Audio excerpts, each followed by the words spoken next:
오토바이 자동차 전용도로 진입 허용 국회 1호 국민동의 청원. 오늘 네 번째 보도는 자동차 전용도로 진입 허용 요청에 대한 주무부처인 국토부의 반응과 입장을 들어봤습니다. 조금 많이 황당하기도 하고 철벽에 얘기하는 듯한 답답함을 느꼈다는 것이 취재기자의 전언입니다. 장한지 기자입니다. 인천에서 출발해 부천을 거쳐 서울까지 오토바이를 타고 드라이브를 하고 있는 유튜버가 올린 동영상입니다. 와, 이 풍경 보세요, 풍경. 야. 그런데 잘 가다가 갑자기 멈춰서서 오토바이를 돌립니다. 오토바이 운전자들 사이에서 오토바이를 끌고 가야 하는 상황을 지칭하는 이른바 끌바를 해야 하는 상황에 부딪힙니다. 돌려요. 끌봐야 돼요. 돌려요. 돌려가지고 아까 왔던 길로 가야 돼. 그러니까 이쪽 가는 길은 맞는데 잘못된 길로 갔어요, 지금. 방향을. 바이크 돌려가지고 빼요. 분명히 일반 도로를 달리고 있었는데 어느 순간 갑자기 자동차 전용 도로에 진입해 계속 갈 수도 없고 역주행으로 돌아 나올 수도 없고 진퇴양난의 상황에서 오토바이를 끌고 나오는 겁니다. 이건 또 뭔 고생이요. 여기에서 만약 바이크를 타고 이렇게 내리막길을 간다면 분명히 차량들은 깜짝 놀랄 수도 있으니까 걸어서 갈게요. 어쩔 수가 없어요. 어차피 입구 부분이니까 조금만 갓길을 이용해가지고 돌아갈 수 있고요. 이럴 줄은 몰랐네요. 인터넷엔 이런 난감한 상황에 당황했다는 오토바이 운전자들의 글을 어렵지 않게 찾아볼 수 있습니다. 내비게이션을 찍고 이동 중이었는데 갑자기 경찰이 나타나 오토바이를 세우라고 했다, 당황스러웠다는 내용들입니다. 고속도로는 추후 더 논의를 한다 하더라도 자동차 전용도로 진입부터 우선 허용해달라는 오토바이 운전자들의 요구가 끊임없이 강하게 제기되는 이유입니다. 도로 상태 등에 있어 시내도로와 큰 차이가 없고 신호등이나 보행자가 없어 오히려 더 편안하고 안전한 주행이 가능한 전용도로를 왜 오토바이는 못 들어가게 제한하냐는 지적입니다. 근데 자동차 전용 도로는 일반 도로 가다가 그냥 전용 도로로 진입이 돼버려요. 오토바이가 가다가 자기도 모르게 전용 도로로 진입되는 거죠. 황당한 경우가 많거든요. 그래서 중요한 것은 뭐냐면 자동차 전용 도로 같은 경우는 열어줘야 되고, 이런 지적에 대해 주무부서인 국토교통부 관계자는 오토바이는 위험해서 안 된다, 화물차에 치이면 어떻게 되겠냐는 판에 박힌 답변을 합니다. 이륜차 통행자도 무시하겠다는 건 아니고 자동차 전용 도로로 지정을 하고 그렇게 했으면 이륜차를 그런 도로에다가 운행을 하게끔 밀어넣는다는 것은 저희들 입장에서는 그게 선뜻 내키지 않습니다. 그리고 뻔하지 않습니까? 모든 오토바이에 대해 다 진입을 허용하자는 게 아니라 상대적으로 안전한 일정 배기량 이상 오토바이에 대해서만 우선 허용하자는 취지라는 말은 형평이 안 맞다는 다소 특이한 답변이 돌아옵니다. 같은 오토바이인데 누구는 허용하고 누구는 불허하면 그게 경제력에 따른 차별 아니냐는 답변입니다. 또 형평이 안 맞습니다. 어느 정도 경제력을 갖춘, 그러니까 배기량을 기준으로 해서 누구는 들어가고 누구는 못 들어가고 누구는 자동차 전용도로 이용해도 되고 누구는 이용하지 못해도 되고, 이걸 그런 배기량을 기준으로 하는 합당한 근거가 뭘로 저희가 그걸 고려를 해야 될지. 같은 목적지를 두고 돌아가야 하는 불편함과 시내 주행이 사고 가능성이 더 높다는 지적 등에 대해서도 이 관계자는 오토바이 자동차 전용도로 진입이 국익에 무슨 도움이 되냐고 반문합니다.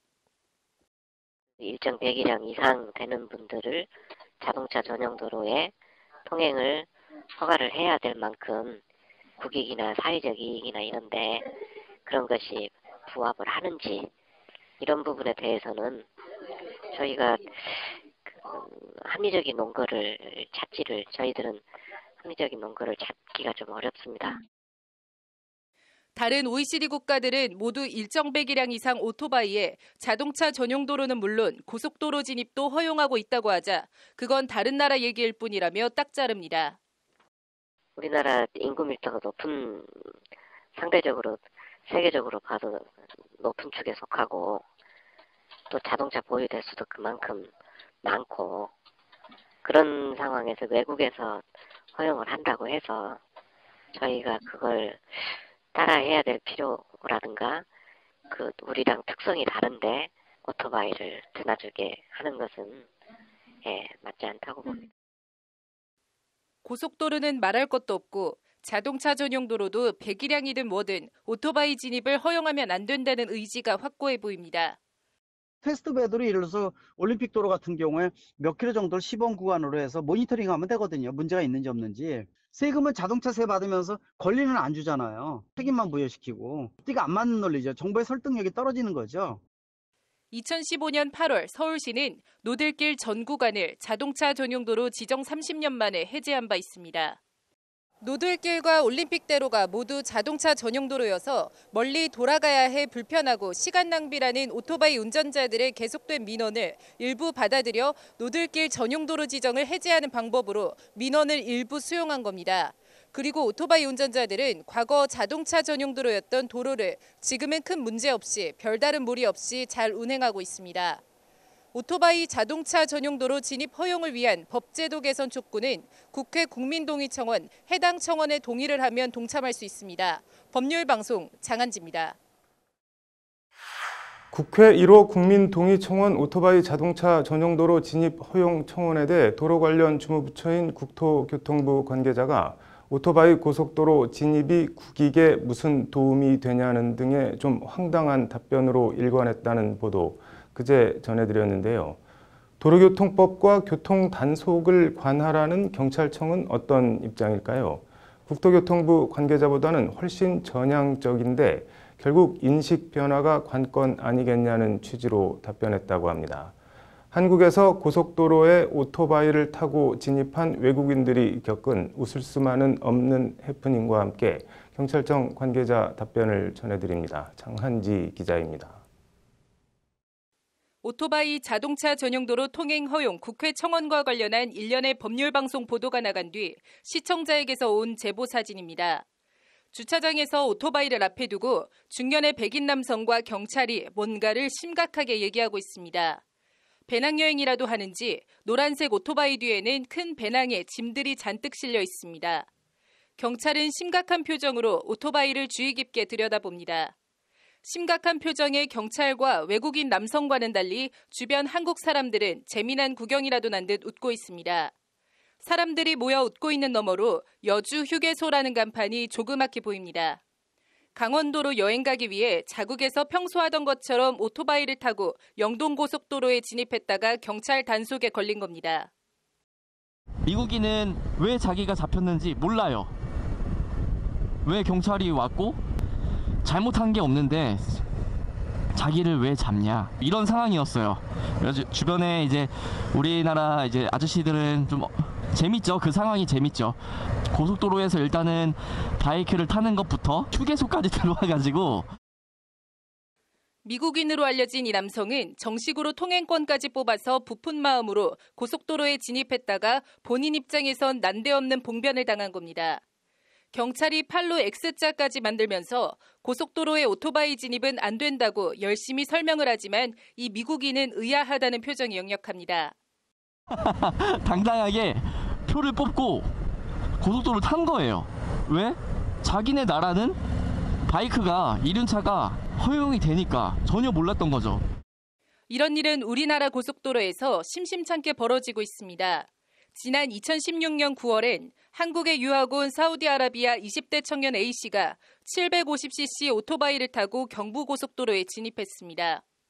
당시 A씨가 자동차들을 추월하며 고속도로를 내달리는 장면이 경찰 항공 순찰대의 카메라에 잡혀 언론에 보도되며 큰 화제와 동시에 논란이 된 적이 있습니다. 이른바 사우디아라비아 유학생 경부고속도로 오토바이 질주 사건 이후 5년이 지났습니다. 지난 2017년 법률방송이 도로 위에 서자라는 제목으로 일련의 기획보도를 했을 당시 오토바이 자동차 전용도로 진입 허용에 대해 경찰청 담당 관계자는 부정적인 반응으로 일관했습니다. 지금은 어떨까요? 좀 달라진 게 있을까요? 일단 4년 전 오토바이 자동차 전용도로 진입 절대 불가 입장과는 톤이 상당히 달라졌습니다. 단계적인 허용이나 이런 부분들이 이제 저희들도 고민하고 있는 부분인데요. 사실은 그것 때문에 여론조사나 이런 부분들을 몇 차례 좀 한 바가 있고, 그래서 일반 도로로 가다 자동차 전용 도로로 합류하는 현행 도로 체계의 문제점도 확실히 인식하고 나름 대안도 제시했습니다.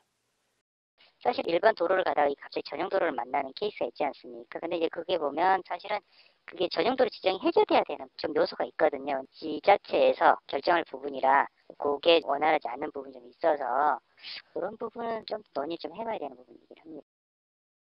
실제 서울 올림픽대로와 나란한 영등포 노들길의 경우 이런 방식으로 오토바이 자동차 전용 도로 진입을 풀어준 전례도 있습니다. 말씀하신 것처럼 자동차 전용 도로나 이런 쪽에서부터 단계적으로 할 수 있지 않겠느냐. 사실은 그런 부분에 대해서 저희도 긍정적으로 전향되고 한다면 저희들도 이제 단계적이나 이런 부분을 긍정적으로 볼 수 있는 여지는 있습니다. 결국 오토바이는 위험하다, 도로 위의 흉기다 이런 인식을 바꾸는 것, 여론의 향배가 오토바이 자동차 전용 도로 진입을 위한 결정적 요인 아니겠냐는 것이 이 관계자의 진단입니다. 그런 부분이 개선이 되어서 차로 인지하고 그다음에 오토바이 운전자가 옆에서 전혀 불안하지 않다라고 한다면 그래도 그런 상태에서 지금처럼 금지해야 된다 그렇게 판단하지는 않거든요. 아직 그런 부분이 좀 미숙하다 보니 특히 국민적 공감대가 좀 부족한 부분이다 보니 국회 1호 국민동의 청원 오토바이 자동차 전용 도로 진입 허용 청원에 찬성 의사를 표시해 힘을 보태는 것도 그런 인식 전환에 도움이 되는 한 방식입니다. 법률방송 장한지입니다. 네, 오토바이 좀 타는 변호사 이호영 변호사와 함께 오토바이 얘기 좀 더 해보겠습니다. 이 변호사님 어서 오십시오. 안녕하세요. 이 오토바이랑 변호사 이거 잘 매치가 되지는 않는데 네. 오토바이는 뭐 언제부터 어떤 계기로 타시게 되신 건가요? 저 대학 다닐 때 네. 이제 통학용으로 우리가 이제 그 오토바이 타는 사람들이 몰바라고 하거든요. 몰래 바이크. 몰바요? 네. 네, 그래서 부모님 몰래 오토바이를 제가 과외를 해서 번 돈 70만 원으로 그 마그마라고 그 당시에 네. 대림자동차에서 나온 오토바이를 타고 이제 대학을 통학을 네. 출퇴근이 아니죠. 통학을 하면서 오토바이에 입문을 하게 됐었습니다. 그때가 네. 2002년도였습니다.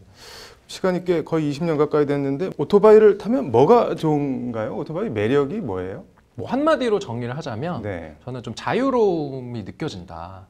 오토바이를 타는 그 순간에 되게 자유롭게 뭔가 내가 이렇게 달릴 수 있다. 오토바이와 네. 내가 한 몸이 되어서 좀 차를 운전할 때는 느끼기 좀 어려운 거거든요. 그래서 그런 자유로운 어떤 그런 느낌을 뭐 내가 출근을 할 때도 느낄 수 있고 의뢰인 미팅을 하러 가면서도 느낄 수 있는 그런 일상생활이 하나의 어떤 즐거운 경험이 될 수 있는 네. 그런 매력이 있어서 저는 네. 계속 타고 있습니다.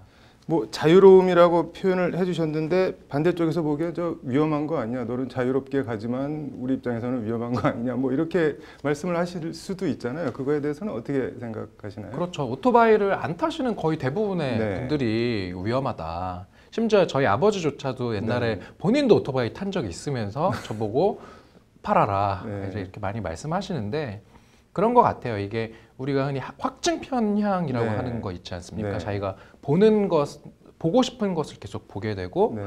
내가 믿고 싶은 대로 계속 기억하게 되는. 네. 그러니까 흔히 보면은 오토바이 하면 폭주족, 뭐 3.1절 그런 네. 폭주 이런 걸 생각하는데 반대로 자동차 역시도 난폭 운전을 하는 자동차들 진짜 많거든요. 네. 그런데도 사람들이 자동차는 욕을 안 하는 것이 본인도 자동차를 타기 때문에 욕을 안 네. 한다고 저는 생각해요. 네. 반면에 오토바이 타는 사람을 욕하고 네. 오토바이를 좀에 대한 어떤 색안경을 끼는 시선을 가진 이유는 네. 본인이 오토바이를 안 타봐서 네. 사실 경험하지 않은 것에 대한 약간의 편견은 가질 수 있는 거거든요. 네. 그래서 오토바이에 대한 저변이 넓지 않은 것이 네. 오토바이에 대한 편견을 계속 확대 재생산하는 것이 아닐까 네. 그렇게 저는 생각합니다. 뭐 일단 타보게 되면 편견이나 선입견이 깨질 것이다라고 말씀을 그렇죠. 하신 것 같은데 네. 지금 뭐 오토바이 타는 변호사로 요 뒤에도 라이딩 로이어라고 되어 있는데 네. 지금 유튜브 활동도 왕성하게 하고 계시는 걸로 알고 있는데 이건 뭐 어떤 계기에서 시작을 하신 건가요? 이게 오토바이가 고속도로를 갈 수 있는 거였냐 네. 라는 그런 질문에서 사실 시작된 거라고 보면 될 것 같아요. 네. 그래서 이제 오토바이는 우리나라에서는 고속도로나 이런 데 못 가는 게 당연한 건데 네. 알고 보니까 전 세계적으로 오토바이가 고속도로를 못 들어가는 나라는 우리나라가 거의 유일하다. 네. OECD 국가에서는 아예 없어요.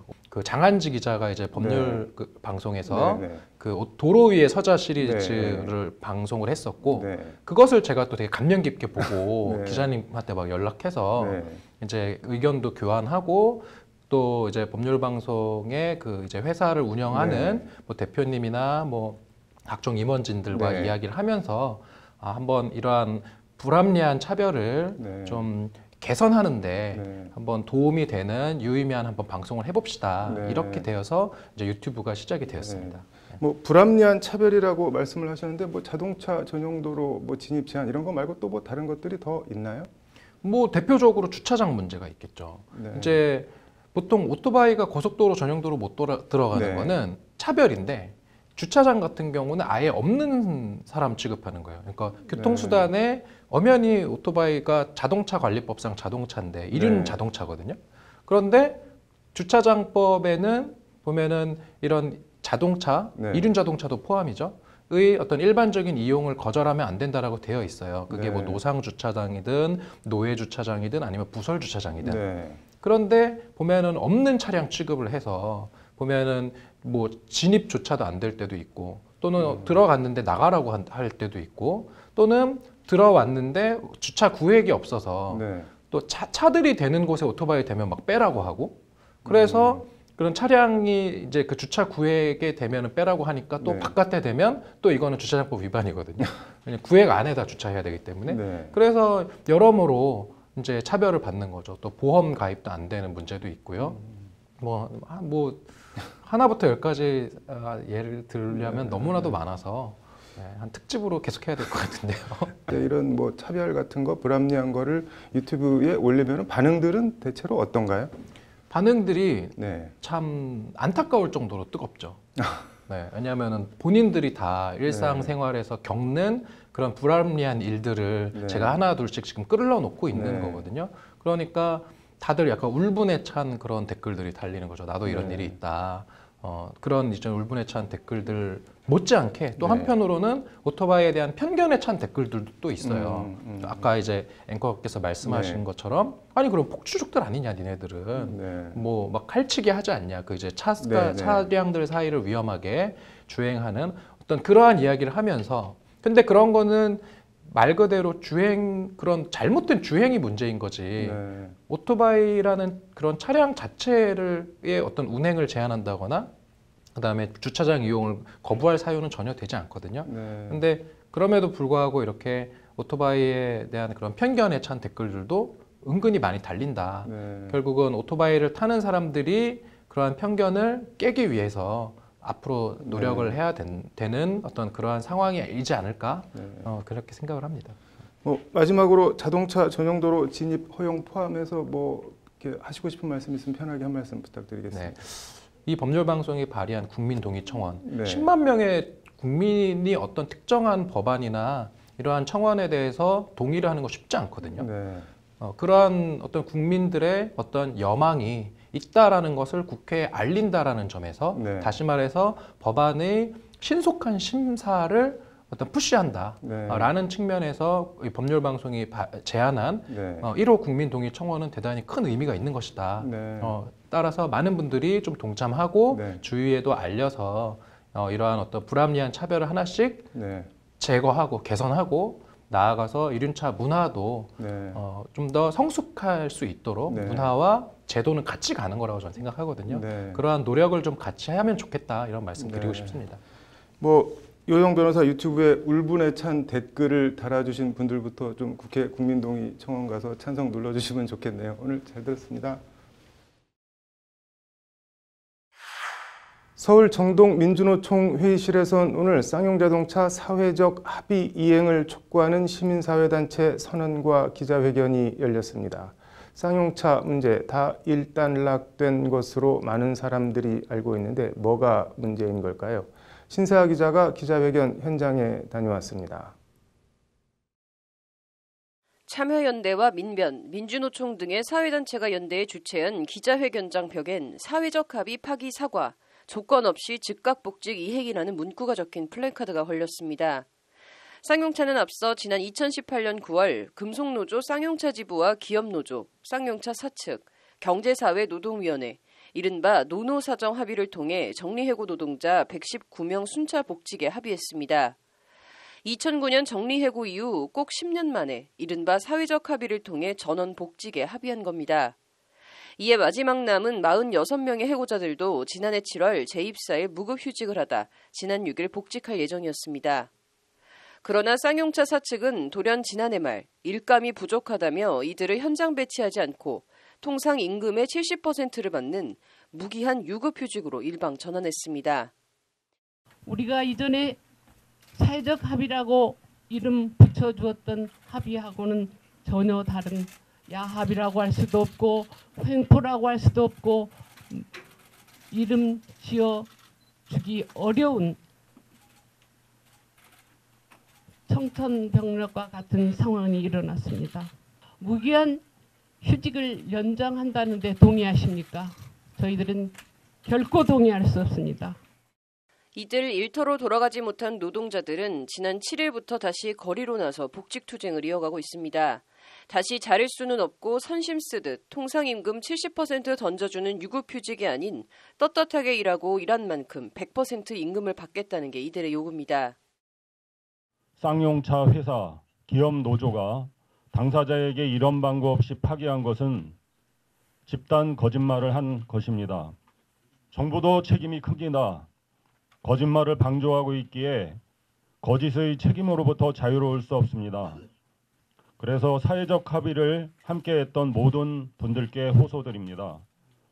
공동의 거짓을 조속히 깨닫고 사회적 합의를 원상회복시킬 것을 호소드립니다. 이들은 더 나아가 해고자 복직은 물론 파업 관련 손배소 문제에도 정부가 손을 놓고 있다고 목소리를 높였습니다. 실제 파업 해산과 진압 과정에 쌍용차 노조를 상대로 한 정부의 국가 손배 소송은 2016년 6월 이후 지금도 대법원에 계류돼 있는데 정부는 4년이 되도록 취하하지 않고 있습니다. 그 사이 손배액은 원금 11억 7천여만 원에 지연이자가 붙어 21억 원이 넘었습니다. 쌍용차 사측이 제기한 손배소도 대법원에 계류 중인데 원금의 지연이자를 더해 80억 원이 넘었고 사회적 합의 취지가 무색하게 쌍용차 사측도 손배소를 취하지 않고 있습니다. 그럼 경찰이 제기했던 손배 그 풀어야 되지 않습니까? 대통령과 정부의 결단이면 그 못 풀 이유가 어디 있습니까? 그리고 대통령이 약속했습니다. 왜 이 문제를 지키지 못하고 질질 끌고 이러고 있느냐? 저희들 계속 촉구를 했는데 정부는 여태까지 그걸 해결하고 있지 못했습니다. 그러니까 회사도 정부와의 약속 별거 아니구나 가볍게 여길 수 있도록 그런 시그널을 준 거라고 생각을 합니다.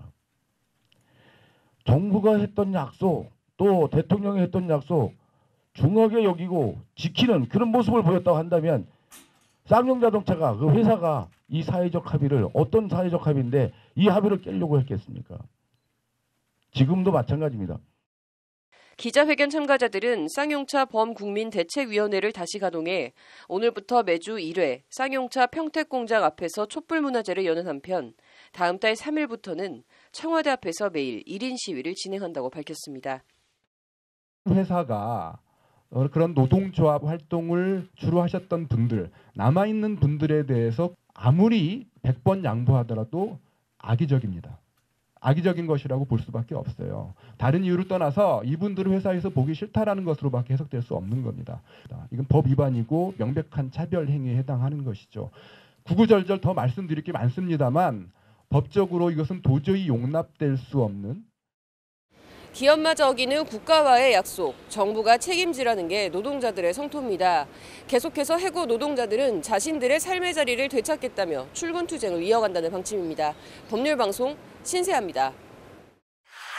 오늘 서울 역삼동 대한변호사협회 회관 앞에선 대한변협 재무이사와 공보이사 등을 지낸 이율 변호사가 이찬희 현 변협 회장의 사퇴를 촉구하는 1인 시위를 벌였습니다. 이율 변호사의 1인 시위 현장엔 현 서울지방변호사회 감사인 윤성철 변호사도 나와 이율 변호사에 대한 지지를 보냈습니다. 언뜻 보면 변협에서 파열음이 크게 나는 것 같은데 어떤 일일까요? 현장에 다녀온 신세아 기자가 전해드립니다. 오늘 오전 서울 역삼동 대한변호사협회 회관 앞. 영하의 추위가 새밑을 강타한 가운데 초로의 남성이 빨간 피켓을 들고 서 있습니다. 피켓에는 법무사법 개혁의 주범 이찬희는 사퇴하라는 문구가 적혀 있습니다. 1인 시위를 하고 있는 남성은 대한변호사협회에서 재무, 공보이사를 역임했던 이율 변호사입니다. 지난 9일 국회 본회의를 통과한 법무사법 개정안에 대한변협이 아무런 역할을 하지 못했다며 이찬희 현 변협회장의 사퇴를 촉구하고 나선 겁니다. 이번에 법무사법 개정 법률안이 통과된데 가장 큰 역할을 한 사람이 바로 대한변호사협회 회장인 이찬희입니다. 그래서 이걸 모든 사람들한테 알리기 위해서 제가 이렇게 1인 시위를 법무사법 개정안은 오는 7월부터 법무사들도 개인 파산이나 회생 사건 신청, 대리 업무를 할 수 있도록 하는 내용을 골자로 하고 있습니다. 변호사들 입장에선 이른바 직역이 침탈당한 건데 이런 법률안이 통과되는데 전국 변호사들의 수장인 이찬희 변협회장이 역할을 했다는 게 무슨 말일까? 변협회장 탄핵 논란으로까지 번진 이번 파문은 법무사법 개정안 법제사법위원회 법안소위 회의록에서 시작됐습니다. 대한변협도 수정안을 이렇게 하는 것에 대해 반대하지는 않는다. 대한변협과 대한법무사협회가 개정안에 대해 서로 상생하는 그런 합의 같은 것을 하겠다. 이렇게 의견을 표시해왔다. 회의록에 기록된 법안소위 소위원장인 더불어민주당 송기현 의원의 발언 내용입니다. 법안을 발의한 자유한국당 이은재 의원도 제가 받은 내용은 대한변협에서 반대 의견을 철회하겠다라고 말하고 있습니다. 회의록 발언 내용만 놓고 보면 변협에서 법무사법 개정안을 용인 또는 합의한 것처럼 보입니다. 지난번에 법무사법 개정 법률안이 통과됐거든요. 그 가장 큰 이유는 이찬희 협회장이 반대 의사를 철회했기 때문입니다. 이건 여러 경로를 통해서 확인이 되고 있거든요. 그럼에도 불구하고 이찬희 협회장은 지금도 자기는 그런 적이 없다고 거짓말을 하고 있습니다. 그럼에도 이찬희 회장이 사과는커녕 이런 내용들을 지적하는 변호사들을 분파주의, 불순 세력으로 매도하며 책임 회피에만 급급하다는 것이 이율 변호사의 주장입니다. 그러면은 마땅히 회원들한테 자초지정을 설명을 하고 잘못했다라고 용서를 빌어야 될 마당인데 오히려 이렇게 이걸 지적하는 사람들한테 이런 사람들 일부 불순 세력이라고 매도하면서 자신의 잘못을 덮으려고 하고 있거든요. 이건 정말로 대한변호사협회장에서는 보여서는 안 될 그런 행동이라고 생각합니다. 이율 변호사의 1인 시위를 지지하기 위해 나온 서울지방변호사회 감사인 윤성철 변호사도 이 변호사와 같은 입장입니다. 속기록이나 의원들의 발언이 사실관계가 잘못됐다면 왜 정정을 요구하거나 항의하지 않느냐는 지적입니다. 만약에 진짜 그게 의원 말이 거짓이라면 왜 그거에 대해서 일체 이의 제기도 직접 의원한테 항의도 안 하고 내기도 안 했겠습니까? 이것은 대한변호사협회 자체의 어떤 의무를 버린 것뿐만이 아니라 이건 부정한 행위라고 볼 수 있습니다. 윤성철 변호사는 더 나아가 현 변협집행부가 법무사법 개정안뿐만 아니라 세무사법, 노무사법 개정안 등 이른바 직역 갈등에서 제 역할을 다하지 못하고 있다고 목소리를 높입니다. 지금 법무사법뿐만이 아니라 지금 노무사법까지 지금 이 대한변호사협회 무능과 지금 부정에 의해서 이렇게 다 통과가 됐고요. 이건 완전히 계약 수준이라고 볼 수 있고요. 윤성철 변호사는 이에 이찬희 회장의 사퇴를 촉구하는 변협 회원들의 서명운동을 SNS 등을 통해 시작했다면서도 서울변의 차원의 사퇴 촉구 운동은 아니라고 선을 그었습니다. 예, 지금 현재 서명운동에 돌입하고 있고요. 이미 많은 변호사에 동참하고 있고 페이스북과 여러 SNS를 통해서 지금 함께하고 있습니다. 제가 서울지방변호사회 감사 자격으로서 법정된 채이기 때문에 기관으로서는 움직일 수는 없고 저는 지금 개인의 변호사 회원 개인으로서 제가 진실을 밝히고 목소리를 높일. 이런 주장과 움직임에 대해 변협 측은 변협은 답답하다라는 입장입니다. 법무사법 개정안에 대해 지속적으로 반대 입장을 피력해왔고 상당 부분 변협 입장을 관철시켰는데 일부분만 가지고 계속 사실과 다른 주장을 하며 문제와 논란을 일으키고 있다는 겁니다. 변협 측은 드러내놓고 말하진 않지만 이율 변호사나 일부 변호사들이 차기 변협회장 선거 등을 염두에 두고 일부러 분란을 야기하는 것 아니냐는 의심의 눈초리도 보내고 있습니다. 법무사법 개정안 통과를 두고 변협 내부의 내용이 격화되는 가운데 당분간 법무사법 합의 논란은 계속될 모양새입니다. 법률방송 신세아입니다. 서울고등법원이 모레 판사회의를 열어 재정사건을 전담하는 재판부 신설을 논의합니다. 재정사건은 검찰의 불기소 처분에 불복해 고소, 고발인 등 당사자들이 법원에 직접 공소제기를 신청하는 제도로 검찰 기소권 독점에 대한 직접적이고도 강력한 견제 장치입니다. 공수처 설치 등 검찰 개혁이 화두이고 때가 때여서 법원도 검찰 기소권 견제에 나선 것 아니냐는 지적도 일각에선 나오는데 장한지 기자가 법원과 검찰 입장 등을 들어봤습니다. 서울고등법원이 재정신청 사건들을 담당하는 전담부 신설을 추진합니다. 서울고등법원 관계자는 법률방송과의 통화에서 모레 열릴 전체 판사회의에서 재정전담부 신설에 대해 논의할 예정이라고 오늘 밝혔습니다.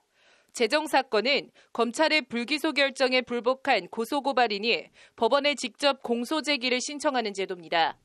불기소라는 방식의 검찰 기소권 독점 부작용을 견제한다는 취지로 특정 범죄에 한해 재정 신청을 할 수 있도록 지난 1954년 도입됐고 2007년 모든 범죄로 대상을 넓혀 시행되고 있습니다.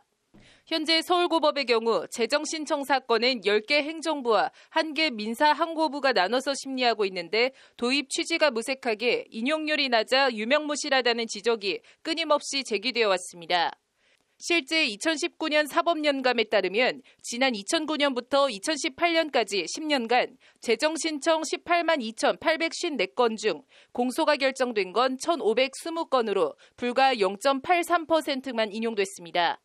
특히 2018년 전국고법에 접수된 재정신청은 2만 건이 넘지만 인용 건수는 115건으로 인용률은 단 0.52%에 그쳤습니다. 재정신청 200건이 제기되면 그중 단 한 건에 대해서만 인용 결정이 났다는 얘기입니다. 유명무실한 재정신청 제도를 내실 있게 운영해야 한다는 지적과 비판이 끊임없이 제기되어 온 이유입니다. 관련해서 국회는 여야를 막론하고 지난 수년간 지속적으로 법원에 재정전담부 신설 필요성에 대한 의견을 전달해왔습니다. 현재 여러 부에서 나눠 맡고 있는 재정 사건을 한 부에서 전담하게 되면 집중적으로 심리에 처리할 수 있는 등 재정 신청제도 본연의 취지를 좀 더 충실히 구현할 수 있지 않겠냐는 취지입니다. 검사가 불기소했을 때 억울한 고소고발인을 구제하기 위해서 재정신청하는 건데 아무래도 재정전담부가 있으면 고소고발인의 사정을 헤아려서 좀 더 적극적으로 재정신청을 받아줄 것 같습니다. 일각에선 하지만 사법행정권 남용 수사 등을 겪은 법원이 검찰개혁 국면에서 검찰 힘 빼기의 하나로 재정전담부 신설을 들고 나온 것 아니냐는 의심의 눈길을 보내기도 합니다. 아무래도 전담 재판부를 만들면 좀 더 재정신청 인용률이 높아지긴 하겠죠. 열심히 들여다보면 그러긴 할 건데 의도가 뭔지가 걱정은 되죠. 의도가 만일에 정권 차원에서 검찰을 힘을 빼기 위해서 법원에 저거를 요구한 거라면 문제겠죠. 이에 대해 서울고법 관계자는 지난 2015년부터 국회에서 재정전담부 신설 필요성에 대한 의견을 법원에 전달해왔고 지난해 여름 김창보 서울고등법원장에게 보고가 돼 계속 논의가 되었던 사안이라고 강조했습니다. 재정신청제도 내실화 차원이지 검찰 견제나 힘 빼기와는 무관하다는 취지의 설명입니다.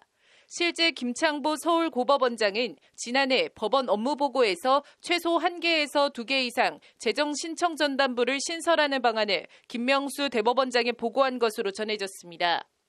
이미 김창보 서울고법원장이 재정전담부 신설에 대한 확고한 의지를 가지고 있고 일선 판사들도 재정신청전담부 신설을 반대할 이유가 없어 모레 판사회의에서 의결이 나면 다음 달 법관 인사에 맞춰 재정신청전담부 신설이 함께 진행될 것이라는 게 법원 안팎의 대체적인 관측입니다. 이와 관련 대검 관계자는 지금 하고 있는 재정 신청을 전담부가 맡아서 충실한 심리를 하려는 것일 텐데 법원 행정상의 문제여서 대검이 찬성한다 반대한다 이런 것을 얘기하는 건 안 맞을 것 같다고 선을 그었습니다.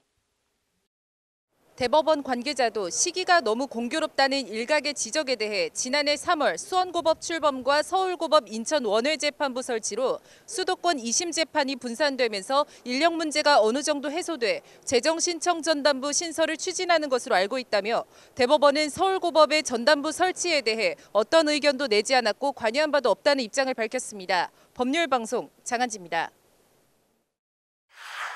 네, 차장검사급 대검 간부가 상갓집에서 윤석열 총장도 있는 자리였다고 하는데 검사장급 직속 상관을 속칭 들이받는 항명 행동을 해서 검찰이 시끌시끌합니다. 남승환 변호사의 시사법률입니다.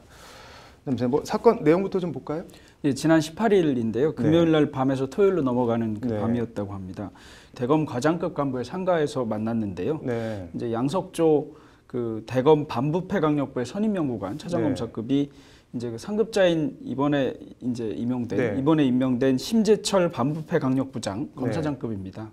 이게 왜 조 전 장관이 무혐의냐, 뭐 당신이 검사냐, 뭐 조 전 장관 변호사냐, 변호인이냐, 아니면 검사냐, 뭐 이렇게 따졌다는 것이고, 뭐 그런 과정에서 이제 반말을 했다는 것인데요. 그때 당시에 그 이제 양석조 연구관하고 심재철 부장은 서로 다른 테이블에 앉아 있었다고 합니다. 근데 양 연구관이 완전히 공개된 곳에서 벌떡 일어나서 뭐 작심해서 발언을 한 것처럼 보였다는 게 참석자들의 전언이고요. 이런 사실이 이제 마침 당시 같이 있었던 그 상가에 있었던 SBS 법조 출입 기자에 의해서 보도되어서 알려졌습니다. 근데 뭐 때문에 저렇게 공개된 장소에서 직속 상관을 들이받은 건가요? 일단 그 들이받쳤다고 하는 심재철 부장, 그 유재수 그 감찰 무마와 관련해서 조 전 장관이 지금 직권남용으로 기소되었는데 직권남용 기소를 하는 것이 맞느냐와 관련해서 이게 직권남용죄가 성립하는지 여부에 대해서 좀 기소를 사실상 반대했던 것이 아닌가 싶습니다. 그래서 불만을 품은 이제 수사 담당자인 양석조 연구관이 공개된 자리에서 이제 대놓고 들이받았다라고 해야 될 것 같습니다. 뭐 이 심재철, 양석조 뭐 어떤 사람들인가요? 네, 두 부장과 연구관 모두 뭐 검찰에서 상당히 오래 수사를 한 강력통들인데요. 심 부장의 경우에는 뭐 흔히 말하는 강력통으로 분류되어 있습니다. 근데 문재인 정부 들어서는 아무래도 수사 업무보다는 기획 업무 쪽에 더 많이 배정을 받았던 것 같고요.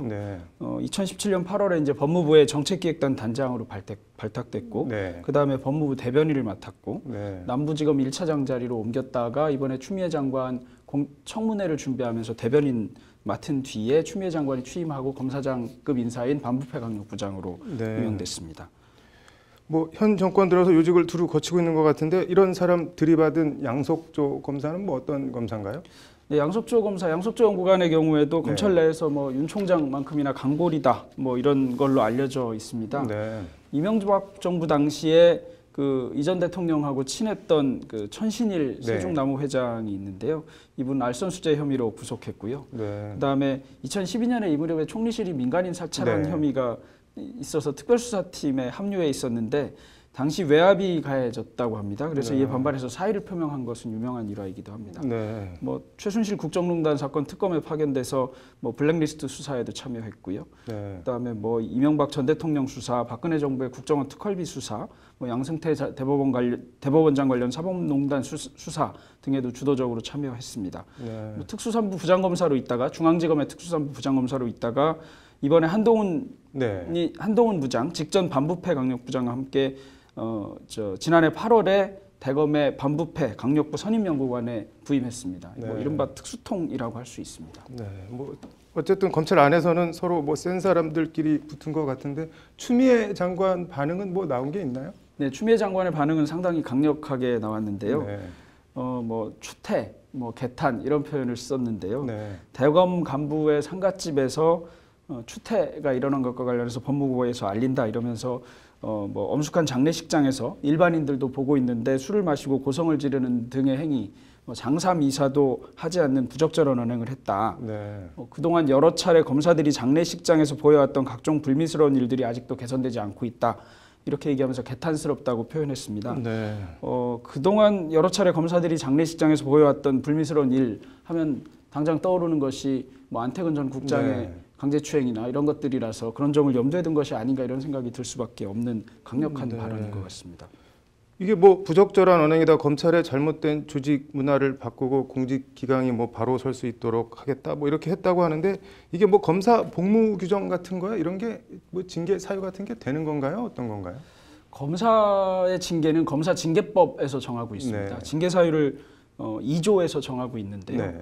검찰청법 43조 위반하였을 경우 이렇게 하고 있는데 이 검찰청법 43조가 검사가 정치운동을 하거나 정치에 관여하거나 뭐 허가 없이 보수받는 일에 종사하거나 뭐 금전상 이익이 있는 업무에 종사하는 것 이런 거를 처벌하는 거라서 여기엔 해당이 안 될 거고요. 네. 그다음에 뭐 직무상 의무를 위반하거나 직무를 게을리하였을 때인데 여기에도 해당한다고 보기는 어렵습니다. 굳이 하면 직무 관련 여부에 상관없이 검사로서의 체면이나 위신을 손상하는 행위를 하였을 때 해당할 소지가 있는가만 쟁점이 되는데요.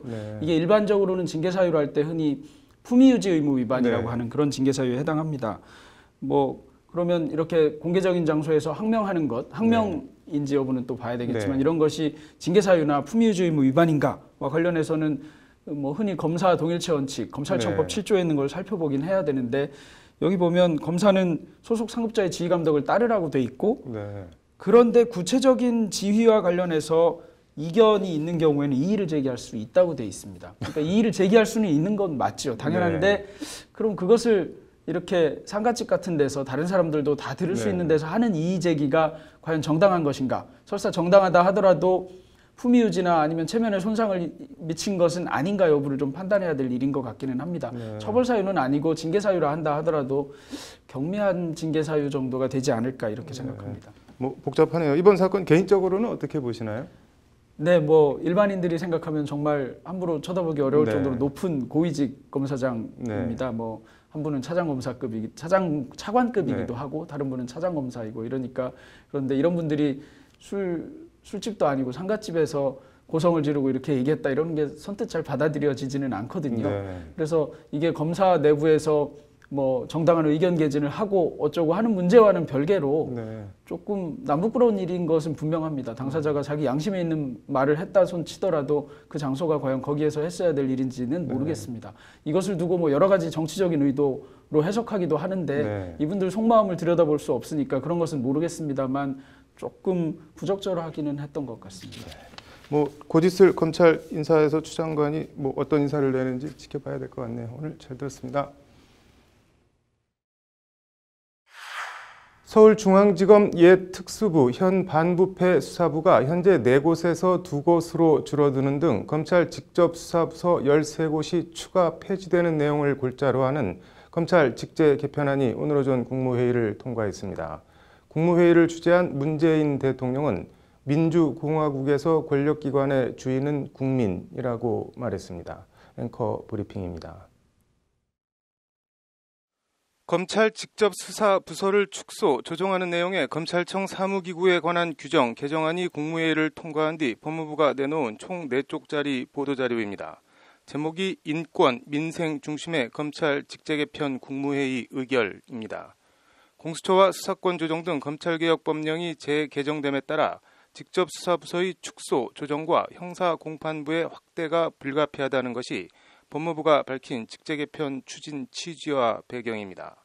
법무부는 앞서 지난해 10월 검찰에서 특별수사부, 특수부 명칭을 폐지하고 이름을 반부패 수사부로 바꿔 7개청, 10개 특수부를 3개청, 6개 반부패 수사부로 축소한 바 있습니다. 오늘 검찰 직제개편은 그 연장선상에서 이루어진 것으로 전체적인 기조는 직접수사부서 축소와 형사, 공판부 강화지만 강론을 들여다보면 서울중앙지검 힘빼기에 초점이 모아져 있습니다.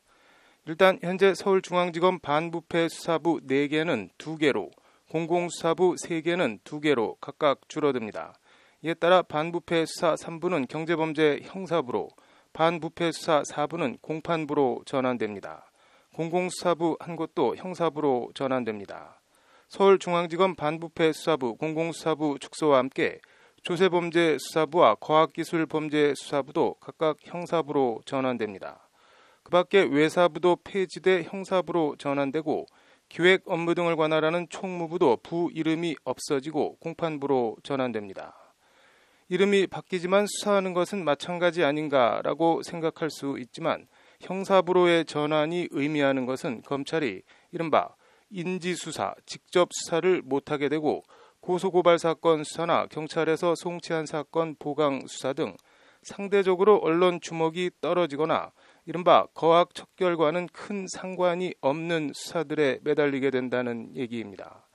서울중앙지검 입장에선 반부패 수사부와 공공수사부 축소, 조세범죄 수사부와 과학기술범죄 수사부, 외사부, 총무부 폐지 등 그야말로 차포 다 떼이는 직제 개편입니다. 이에 대해 법무부는 직접 수사부서 축소로 전환된 형사부가 무늬만 형사부가 되지 않도록 실질적으로 운영해 국민의 억울함이 신속하게 풀릴 수 있도록 하겠다고 강조했습니다. 법무부는 이와 함께 검찰 수사 역량 약화 비판을 의식해 서울중앙지검에서 가지고 있던 조세범죄 수사는 서울 북부지검으로, 과학기술 사건은 서울 동부지검에 전담부를 만들어 전담하도록 했습니다. 법무부는 이에 대해 수사권 조정으로 검찰의 직접 수사가 축소됨에 따라 반부패 범죄 등에 대한 국가적 대응 역량이 감소하지 않도록 경찰 등 유관기관과 긴밀히 협력해 부패범죄 대응 총량에는 변함이 없도록 만전을 기할 것이라고 밝혔습니다. 문재인 대통령은 국무회의 모두 발언에서 공수처 법안 등 검찰개혁 법안들을 언급하며 이로써 검찰개혁은 제도화에 큰 획을 긋게 됐다. 권력기관 개혁은 특별한 이상을 추구하는 것이 아니다. 민주공화국에서 권력기관의 주인은 국민이다고 강조했습니다. 오늘 직제 개편으로 인권과 민생 중심의 검찰로 달라진다는 것이 법무부가 보도자료에서 밝힌 말입니다. 잠시 시계를 2017년 10월로 돌려보면 당시 전 정권 적폐 수사 총력전을 벌이던 서울중앙지검엔 파견 등의 형식으로 국정원 수사팀에 11명 등 검사 30명이 추가 투입됐습니다. 검찰 직접 수사 축소가 인권과 민생 중심 검찰로 거듭나기 위한 지고지순한 가치와 방향처럼 묘사되는 오늘과는 사뭇 분위기가 다릅니다. 그때와 지금 뭐가 달라진 걸까요?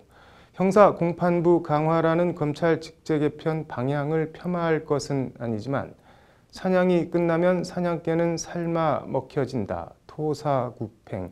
네 글자가 어쩔 수 없이 머릿속에 떠오릅니다. 앵커 브리핑이었습니다. 서울중앙지검 1, 2, 3, 4 차장검사가 전원 교체되는 등 검찰 중간 간부 인사가 단행됐습니다.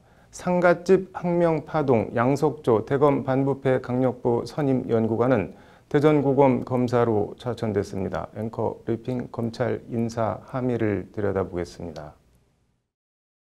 오늘 인사는 윤석열 검찰총장 고립과 현 정권 관련 수사 실무 책임자 교체로 요약됩니다. 먼저 서울중앙지검부터 보면 윤석열 총장 체제에서 임명된 1, 2, 3, 4 차장검사가 싹 다 바뀌었습니다. 우리들 병원 관련 의혹 수사 실무 책임자인 신자용 1차장은 부산 동부지청장으로, 청와대 선거 개입 의혹 수사를 담당하는 신봉수 2차장은 평택지청장으로 각각 발령났습니다. 신임 이성윤 서울중앙지검장이 주재한 전체 간부회의에서 윤석열 총장의 취임사를 낭독하는 사실상 항명 행위를 한 송경호 서울중앙지검 3차장은 여주지청장으로 각각 보내졌습니다. 송경호 차장은 조국 전 장관 일가 비리 의혹 수사를 이끌어왔는데 송 차장이 발령받은 여주지청은 박근혜 정권 당시 윤석열 총장이 국정원 댓글 수사 방해에 항의했다가 찍혀서 좌천돼간 곳입니다. 윤석열 총장처럼 권토 중내하라는 송 차장에 대한 배려인지 제2의 윤석열은 없다는 메시지인지 우연이라기엔 참으로 공교롭습니다.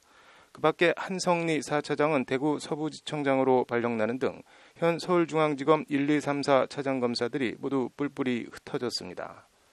유재수 전 부산시 경제부시장 감찰 무마 의혹을 수사한 홍승욱 서울 동부지검 차장검사는 천안지청장으로 전보됐습니다. 문재인 정권 관련한 수사를 맡았던 검찰청 차장검사들이 모두 수도권 밖으로 좌천된 겁니다. 이게 다가 아니고 어떻게 보면 압권은 대검 중간간부 인사입니다. 먼저 대검 8개 부 어느 한 곳에 속하지 않고 차장 직속으로 검찰 수사정보를 총괄하는 김유철 수사정보정책관은 원주지청장으로 발령났습니다. 대검 회의에서 조국 전 장관 직권남용 혐의가 성립하느냐는 입장을 밝힌 심재철 반부패 강력부장에게 상갓집에서 술을 마시고 당신이 검사냐고 공개적으로 들이받은 양석조 선임 연구관은 지청장도 아닌 대전고검 검사로 인사해서 완전히 물을 먹었습니다. 반부패 강력부 양석조 연구관 휘하 엄희준 수사지휘과장도 수원지검 산업기술범죄수사부장으로 자리를 옮겼습니다. 선거 사건 등을 담당하는 공공수사부도 인사바람을 피해가진 못했습니다. 임현 공공수사정책관은 대전지검 차장으로, 김성훈 공안수사지원과장은 서울 북부지검 형사 1부장으로, 이희동 선거수사지원과장은 인천지검 공공수사부장으로 각각 발령났습니다. 검찰 기소와 공소유지 업무 실무를 총괄하는 서정민 공판송무과장은 서울중앙지검 형사 8부장으로 자리를 옮겼습니다. 감찰 1, 2과장도 모두 교체돼 신승희 감찰 1과장은 인천지검 형사 2부장으로, 정희도 감찰 2과장은 청주지검 형사 1부장으로 각각 전보됐습니다. 대검 중간간부 전원을 유임시켜달라는 뜻을 추미애 법무부 장관에 전달한 윤석열 총장의 요청이 무색하다 못해 윤 총장 입장에선 얼굴이 달아오를 수밖에 없는 인사입니다. 결과적으로 대검 8개 부장들 전원 교체에 이은 주요 보직 중간 간부들 대폭 물갈이, 말 그대로 윤석열 총장은 대검의 고립 무원으로 갇힌 모양새가 됐습니다. 법무부는 오늘 인사에 대해 특정 부서 중심의 기존 인사 관행과 조직 내 엘리트주의에서 탈피, 비정상을 정상화하여 인사 공정성과 조직 안정성을 도모한 인사다고 자평했습니다. 추미애 장관은 대검 중간간부 전원을 유임시켜달라는 윤석열 총장의 요청을 보란듯이 묵살하는 인사를 내면서 검사장급 인사에 이어 누가 인사권자인지 다시 확실히 각인시켰습니다. 다 그런 건 물론 아니겠지만 이제 부장, 차장, 검사장 승진을 위해, 좋은 보직을 위해 검사들이 앞으로 정권과 입장이 갈리는 지점에서 윤 총장을 바라볼지, 추 장관을 바라볼지, 누구를 바라볼지, 누구의 의중을 더 우선할지 묻는 것은 별 의미가 없어 보입니다. 법무부는 오늘 인사는 검찰 조직 개편에 따른 인사로 정권 관련 현안 사건 수사팀 존속 여부와 아무런 관련이 없다고 강조했습니다. 오늘 인사는 2월 3일자로 단행됩니다. 앵커 브리핑이었습니다.